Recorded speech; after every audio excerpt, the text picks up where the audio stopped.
Welcome to This Week in Hastings Headline History, where we take a look back at what was making news in Hastings and St. Johns County, Florida, over a century ago. These are stories directly out of the pages of the Hastings Herald, which was published weekly in the early 1900s. So sit back and enjoy as I share with you a few of the stories from this week in 1920.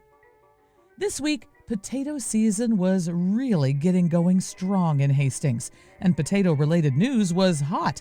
Here are some of those stories.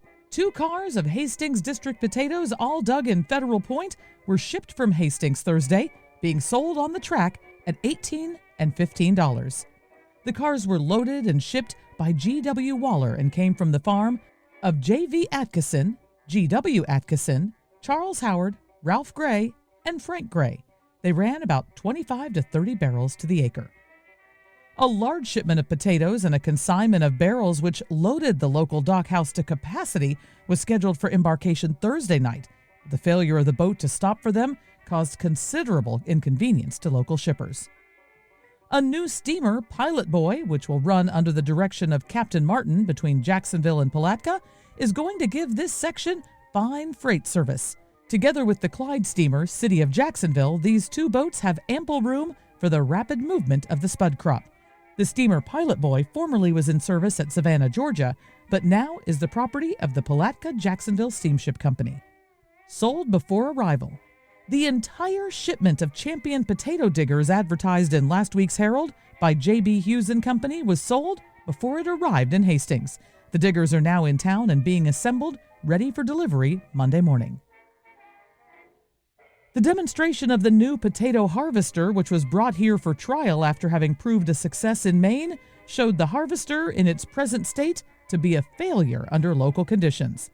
Careful notes were made regarding the various points on which the machine proved weak in this district, and an effort will be made to reconstruct it according to local needs. The machine has been shipped back to the factory for further experiments and alterations. All wearing 'em. The local overalls club, which was launched Monday morning by the Potato Men, has gained in favor to the point where virtually every second man on the streets is clad in those garments. Not only Potato Men, but local businessmen, clerks, and many others have adopted the idea, and for the time being at least, overalls seem to have become the universal garments. Reckless driving on the outskirts of town results in a serious accident.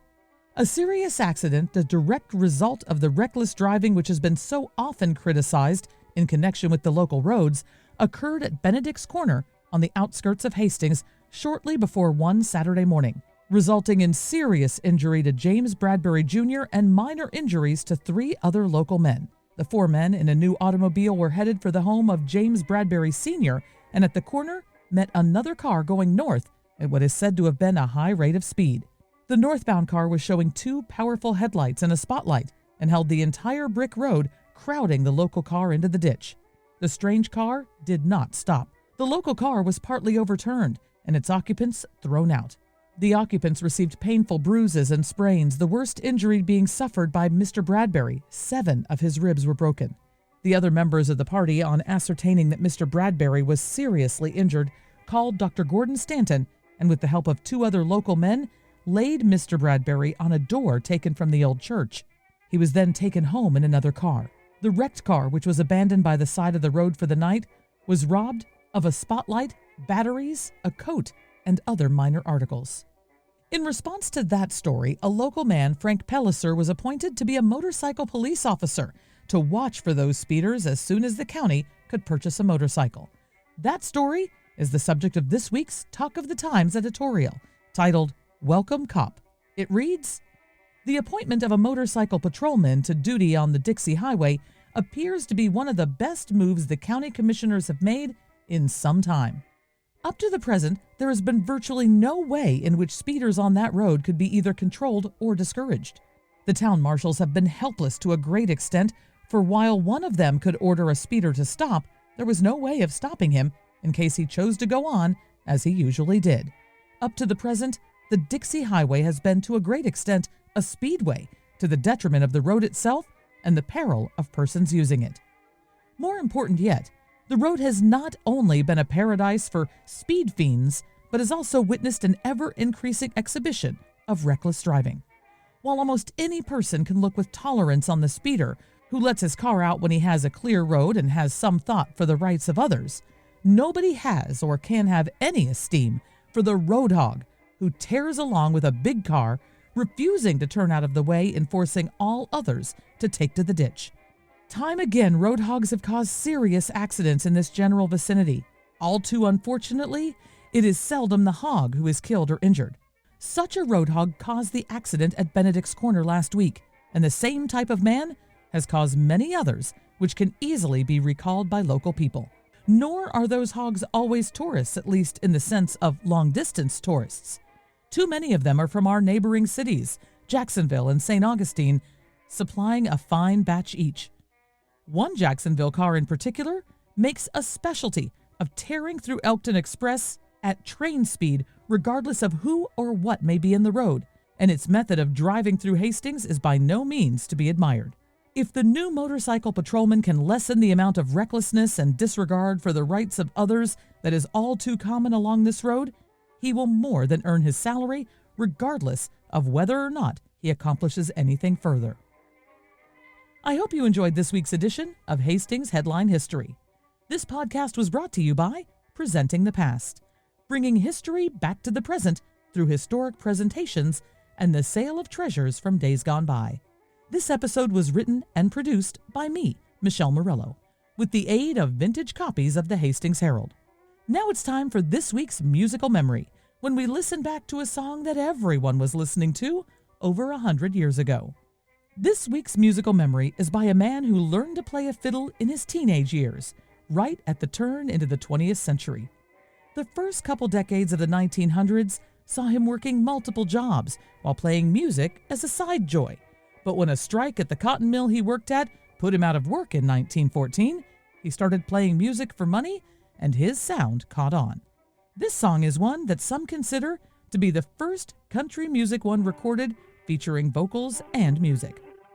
Here's Fiddlin' John Carson and Fare You Well, Old Joe Clark.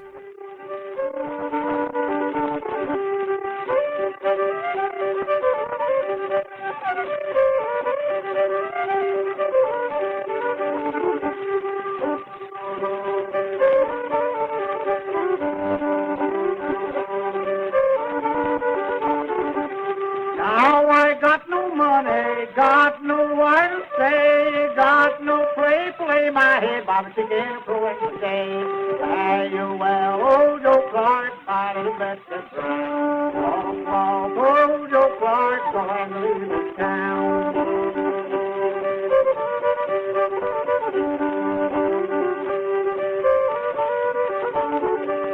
Wish I had a nickel, I wish I had a dime, I wish I had a pearl of gal, sister and coal of mine. Fare you well, old Joe Clark, by the best of ground. Long, long, old Joe Clark, going to leave the town.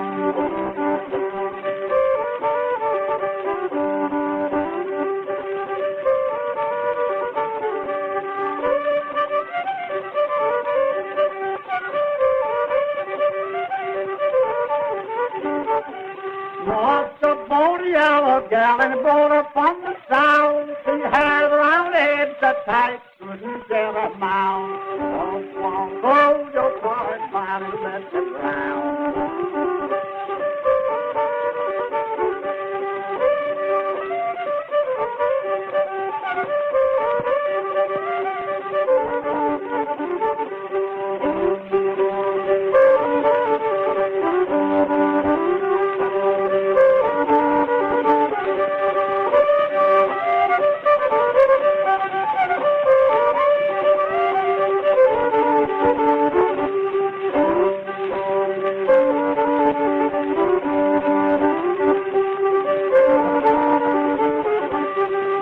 I'm marrying old maid, I'll tell you the reason why. Next so long and trendy, I'm afraid she'd never die. Fare you well, Joe Clark, bottom at the brown. Walk long, old Joe Clark, going to leave the town.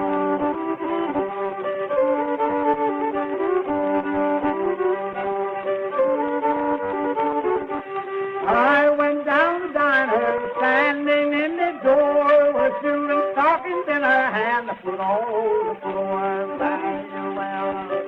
And find the best of ground, walk, walk, walk.